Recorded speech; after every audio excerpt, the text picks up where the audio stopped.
नमस्कार।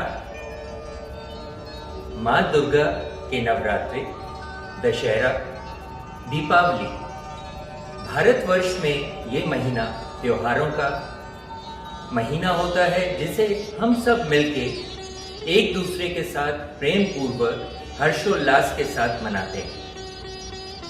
इस महामारी के दौर में जब सारी दुनिया रुक सी गई है, तो भी विद्याश्री के इन नन्हे मुन्ने बच्चों ने जी तोड़ मेहनत करके, दिन रात इस पे काम करके इस त्योहार की रौनक को वापस लाने की एक चेष्टा, एक प्रयास किया है, जो आने वाले 10 दिनों में हम रामलीला के रूप में देखेंगे। श्री रामचंद्र जी के जीवन की कुछ झलकियां इन्होंने चुन के और सजीव करने की कोशिश की है। So let's all celebrate together the next 10 evenings and watch their efforts। उनकी मेहनत की हम प्रशंसा करते हैं और हम सब कोशिश करते हैं कि टाइम निकाल के उनके इस प्रयास को जरूर सराहें और हम वापस से प्रेम पूर्वक इकट्ठे इस त्योहार को मनाएं।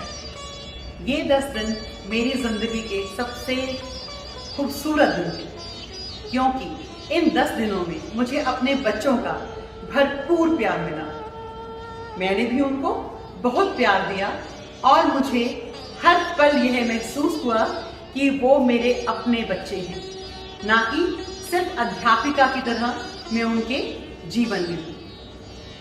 बहुत बच्चों को मुझसे डांट भी पिटी, क्योंकि बेटा मैं चाहती हूँ कि आप जीवन में बहुत कठिन तपस्या करें, मेहनत करें और हर तरह की परिस्थिति के लिए तैयार रहें। हमें हर एक चीज परफेक्शन से करने की ताकत होनी चाहिए, हिम्मत होनी चाहिए। अगर हमें लगा कि ये शूट हमारा अच्छा नहीं हुआ, तो मेरे किसी भी बच्चे के चेहरे के ऊपर शिकन नहीं आई अगर मैंने बोला कि इस शूट को दोबारा से करेंगे। उतना ही पेशेंट ढंग से सुमित सर भी पूरी रिकॉर्डिंग अच्छे से करते थे, और अगर कोई भी बच्चा थोड़ी सी गलती करता था तो एक बार उसकी तरफ देखने से ही बच्चा समझ जाता था कि ये शूट हमको दोबारा करना है। इसमें ना कि सिर्फ हम अकेले थे, परंतु हमारे सभी अध्यापक गण की टीम, जिनका मैं बहुत बहुत धन्यवाद करना चाहूंगी, और हमारे अभिभावक गण, सभी पेरेंट्स को तहे दिल से नमस्कार करती हूँ, थैंक यू करती हूँ कि जिन्होंने मुझ पे इतना विश्वास किया और अपने बच्चों को मेरे को बिल्कुल बिना कुछ सोचे दे दिया। और आपने भी उनके साथ में उतनी ही मेहनत की जितनी हमने की। बच्चों को डायलॉग्स याद करवाने उतनी ही मेहनत से करना, और कभी ये ना सोचना कि मैम ने अगर डांट मारी है तो उनका उनके ऊपर इतना हक नहीं होना चाहिए। मैं सच बोल रही हूँ, मैं तहे दिल से आप सबकी शुक्रगुजार हमेशा रहूंगी। और मेरे प्यारे बच्चों, मुझे पता है अपनी मेहनत को अब आप देख रहे हैं, और वो बच्चे भी देख रहे हैं जिन्होंने इसमें पार्टिसिपेट नहीं किया है। So please gear up. जो जिंदगी है दोबारा कभी नहीं मिलेगी, और आपको मेहनत करनी है, थोड़ा सा जज्बा चाहिए। पढ़ाई के साथ साथ एक्स्ट्रा करिकुलर एक्टिविटीज बहुत जरूरी है। और ये रामलीला के 10 दिन बहुत साधारण नहीं है। हमको हमारे इतिहास के बारे में पता लगता है, और कितने ही बच्चे थे जिन्होंने इस चीज के ऊपर भी प्रश्न उठा दिया कि क्या जो राम ने किया वो सही था, और क्या जो सीता ने सहा उनका सहना क्या सही था। बट ये सब जितनी भी हम इसके ऊपर डिबेट करें, आई डोंट थिंक सो कि उसका कोई एंड हो सकता है। पर मुझे बेहद खुशी है कि मेरे बच्चे रटी रटाई चीजें नहीं करते और अपने दिमाग से सोचते हैं। That is what we do at Vidyashri. We are proud of our school. We are proud of all our parents and teachers. Thank you so much everyone, and enjoy all the 10 days together. हम 5 बजे रोज मिलेंगे 16 तारीख से 27 तारीख तक, और मैं उम्मीद करती हूँ आप बच्चों का बहुत प्रोत्साहन बढ़ाएंगे और उनको बहुत सारी ब्लेसिंग्स कमेंट सेक्शंस में देंगे। Thank you so much. नमस्कार। जय श्री राम। जय श्री राम।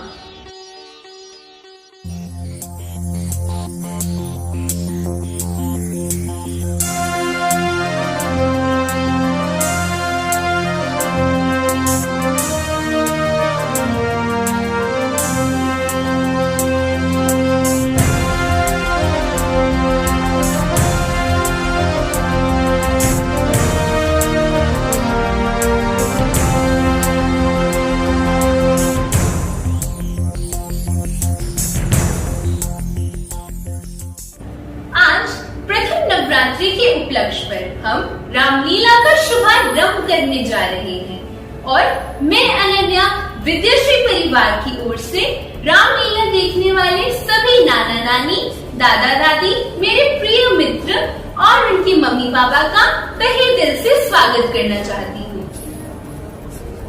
जैसा कि हम सभी जानते हैं कि आप सभी प्रत्येक वर्ष रोहतक के रामलीला ग्राउंड में जाकर इन 10 दिनों का भरपूर आनंद उठाते हैं, परंतु इस वर्ष यह संभव नहीं। लेकिन विद्याश्री के प्रांगण में कुछ भी असंभव नहीं। तो चलिए मिलकर लुत्फ उठाएं ऑनलाइन रामलीला का, जिसे प्रस्तुत करने के लिए विद्याश्री के बच्चों ने जी तोड़ मेहनत की है। अधिकांश बच्चे कक्षा 1 से 5 तक के हैं और यह याद रखिए, हमारी रामलीला प्रस्तुति में जो चौपाइयां गायन किया है वह भी हमारे विद्याश्री के द्वारा ही किया गया है, ना कि रिकॉर्डेड है।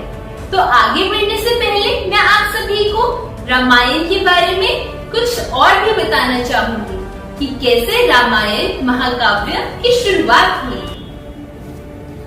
पहली कथा के अनुसार एक बार ऋषिराज नारद महर्षि वाल्मीकि के आश्रम में पहुंचे और वाल्मीकि जी ने नारद से यह प्रश्न किया कि नारद जी, क्या आप मुझे एक ऐसे मानव का परिचय दे सकते हैं जिसमें संपूर्ण 16 गुण हो।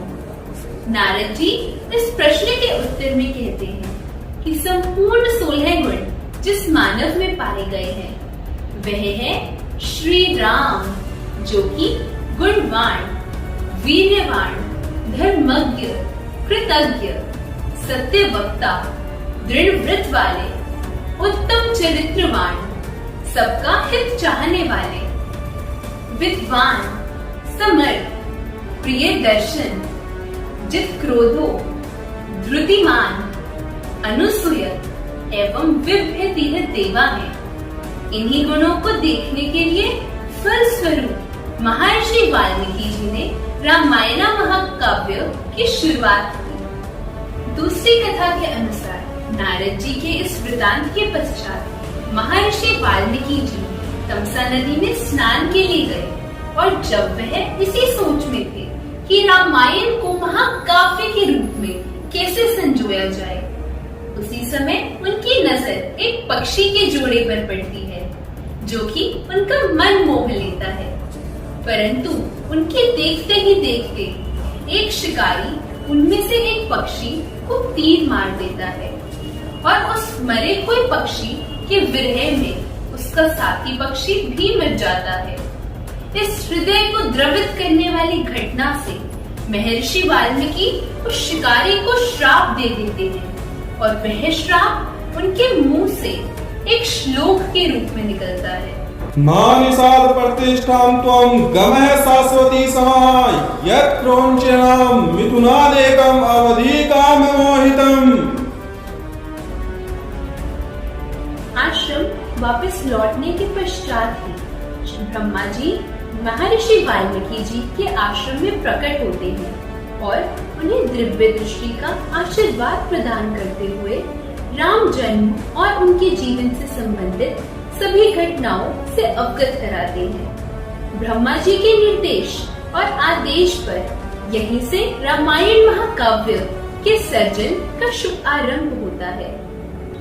तो आइए श्री राम जी को चरण वंदन करते हुए विद्याश्री के कलाकारों के साथ शुभारंभ करते हैं रामलीला का और हम आशा करते हैं कि आप हमारा यह प्रयास अवश्य ही सराहेंगे। हम कथा सुनाते राम सकल गुण धाम की, हम कथा सुनाते राम सकल गुण धाम की। ये रामायण है पुण्य कथा श्री राम की, ये रामायण है पुण्य कथा श्री राम की। जम्बूद्वीपे भरत खंडे आर्यावर्ते भारतवर्षे एक नगरी है विख्यात अयोध्या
महाराज की जय हो। बोलो द्वारपाल। श्रवण कुमार राजमुनि वशिष्ठ से अपनी समस्या का निदान चाहते हैं। आज्ञा दे महाराज। आज्ञा है। माता पिता के चरणों में प्रथम नवाकर शीश, याद करो हृदय में दीन बंधु जगदीश। प्रणाम अवर नरेश, गुरुदेव के चरणों में प्रणाम। चिरंजीवी रहो पुत्र। इष्ट देव सम्मान कर तजकट कपट विचार, मात्र भगत संसार में श्रवण एक अवतार। गुरुदेव, मैं आपके द्वार पर याचक बनकर आया हूँ। हाँ हाँ कहो पुत्र, अपने आगमन का कारण कहो। गुरुदेव, हे मुनिवर, आप तो स्वयं ज्ञाता हैं। मैं आज यहाँ अपने माता पिता के नेत्रों की ज्योति के समाधान के लिए आया हूँ। वही मेरे हर समय चिंता का कारण है। मैं तो चाहता हूँ कि वो छावल उनका हो जाऊँ। अगर जरा कह दे कोई, मैं अपने प्राण भी दे दूँ, जो उनकी दवा कोई। परंतु बेटा, क्या तुम अपने माता पिता के अंधे होने का कारण जानते हो? मुनिवर, मुझे इसका ज्ञान तो नहीं, परंतु इसे जानने की अभिलाषा रखता हूँ। तो श्रवण सुनो, तुम्हारे माता पिता जन्मांध नहीं है। उन्हें पुत्र मोह ने नेत्रहीन बना दिया। कुछ वर्षों पहले की बात है। तुम्हारी माता को संतान नहीं होती थी। उन्होंने तुम्हें पाने के लिए कठिन तप किया और उनकी तपस्या से प्रसन्न होकर ब्रह्मा जी प्रकट हुए।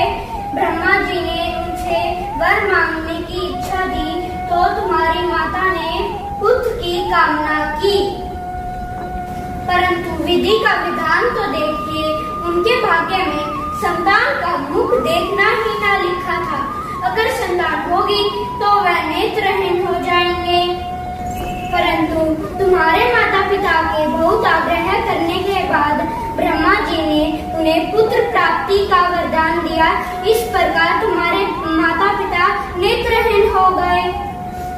मुझे आज याद हुआ कि मेरे माता पिता का मेरे ऊपर कितना बड़ा ऋण है। अपनी चिंता कुछ नहीं, चिंता है उनके काम की। जिस तरह भी बन सके सूरत बने आराम की। बतलाइए कोई उपाय, पूरी यह आस हो, माता पिता की आंखों में ज्योति का वास हो। अगर तुम उन्हें चारों धामों की यात्रा करवाओगे तो ईश्वर की तरफ से उन्हें स्वस्थ पाओगे। धन्य है मुनिवर, मैं आपका स्वदेव ऋणी रहूंगा। अगर ऐसा संभव है तो मैं अपने माता पिता को चारों धाम की यात्रा अवश्य ही करवाऊंगा। माताजी, पिताजी, अब हम अयोध्या के निकट आ गए हैं। यहाँ पर थोड़ा विश्राम कीजिए और यदि कुछ इच्छा हो तो आज्ञा दीजिए। बेटा श्रवण, तुम भी थक गए होगे, तनिक विश्राम कर लो। नहीं पिताजी, मुझे बिल्कुल भी थकान नहीं है। आप निश्चिंत रहिए और चरण सेवा का सौभाग्य दीजिए। बेटा श्रवण, प्यास बहुत सता रही है। यदि हो सके तो कुछ जल का प्रबंध करोगे? अवश्य माते, मैं अभी कहीं से जल ढूंढ कर लाता हूँ। आप विश्राम कीजिए। लो। हे देवी, हम धन्य हैं ऐसा पुत्र पाकर। सही कह रहे हो नाथ। वन के भयंकर पशुओं ने हमारी प्रजा को बहुत कष्ट पहुंचाया है। देखो, तुम उस ओर चले जाओ और कोई भी हिंसक पशु मिले उसे मार भगाओ। मैं इस ओर जाता हूँ। जो आज्ञा महाराज।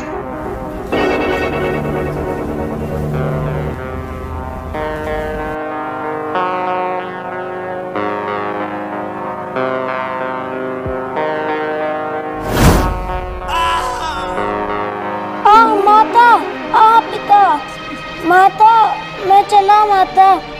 मेरे माता पिता किसके सहारे जिएंगे? उन्हें तीर्थ यात्रा कौन करवाएगा? कौन बोला? किसने पुकारा? किसको बाण लगा? मालूम होता है अनजाने में मेरा बाण किसी इंसान को लग गया है। जाकर देखता हूँ किसके साथ यह अनर्थ हुआ। कौन? श्रवण कुमार, अंधे माता पिता का प्राणधान, निर्बल और दिनों का सहारा, बूढ़े माँ बाप का प्यारा। हाय अभागे दशरथ, यह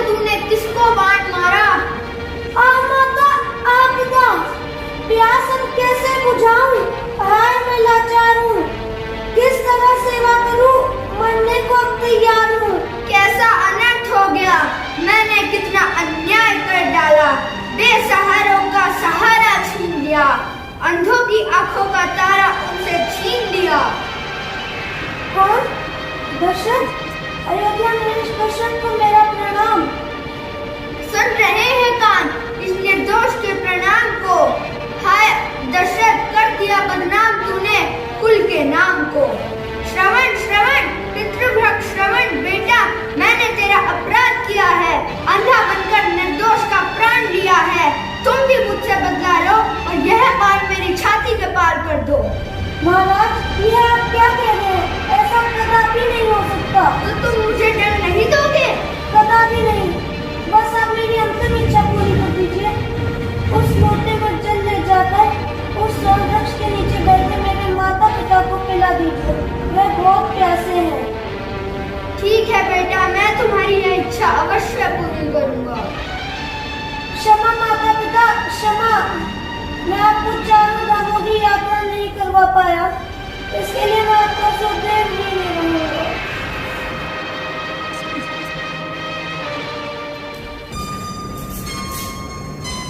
श्रवण बेटा श्रवण, कहाँ हो? क्या तुम्हें जल नहीं मिला? जल्दी आओ। बेटा बोलो बेटा, तुम इतनी देर तो किसी काम में नहीं लगाते थे, आज कहाँ रह गए? जल्दी आओ। आया आया माता पिता, लीजिए, मैं आपके लिए जल लेकर आया हूँ। लीजिए, जल पी लीजिए। ये तो श्रवण की आवाज नहीं है। भाई तू कौन है और हमारा श्रवण कहाँ है? माता जी, आप प्यासी हैं, पहले जल पी लीजिए, फिर सब कुछ बता दूंगा। नहीं, हम श्रवण के बिना कदापि जल नहीं पिएंगे। सच बता, हमारा श्रवण कहाँ है? बताऊं? कैसे बताऊं? किस शब्द से बताऊं? कौन से मुख से बताऊं? सहारा है तुम दोनों, अब स्वर्ग सितारा है। तुम्हारे पुत्र को मैंने इन्हीं हाथों से मारा है। आय विधाता, मैं लुट गई। श्रवण बेटा श्रवण, तुम हमें छोड़कर कहाँ चले गए? माता पिता, अधिक विलंब न कीजिए, अपने दुखी मन को समझाइए और श्रवण के बदले मुझे ही अपना पुत्र समझ लीजिए। नहीं, हम श्रवण के बिना जीवित नहीं रह सकते। अरे अन्यायी, जिस प्रकार हम अपने प्यारे पुत्र के वियोग में तड़प तड़प कर मर रहे हैं, उसी तरह ये पाप तेरा भी पीछा नहीं छोड़ेगा और तू भी अपनी संतान के विरह में विलप विलप कर दम तोड़ेगा। श्रवण बेटा श्रवण।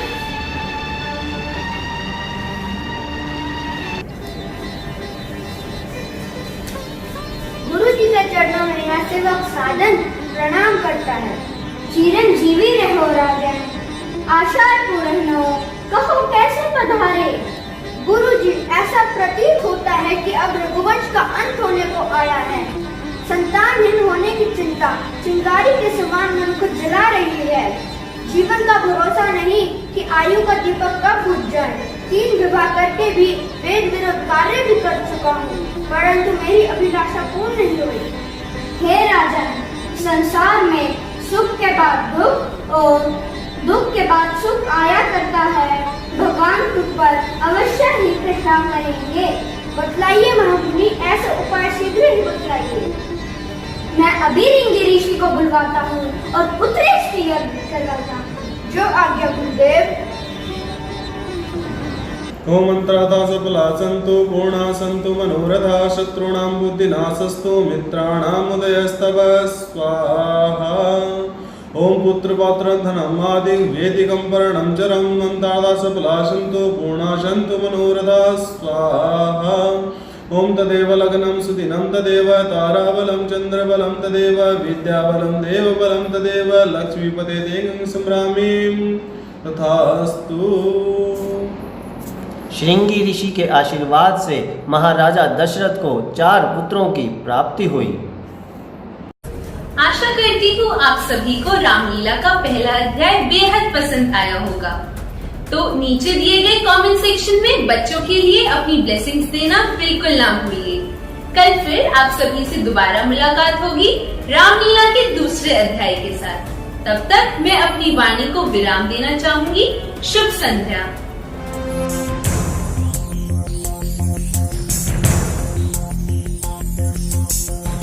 स्मरामि रघुनाथ मुखारविन्दम् मन्दस्मितं मधुरभाषि विशालपालम्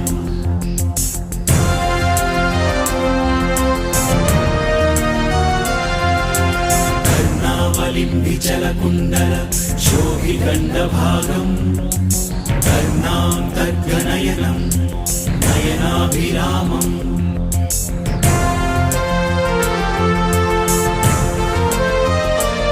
रामाय रामभद्राय रामचन्द्राय वेधसे रघुनाथाय नाथाय सीताय पतये नमः।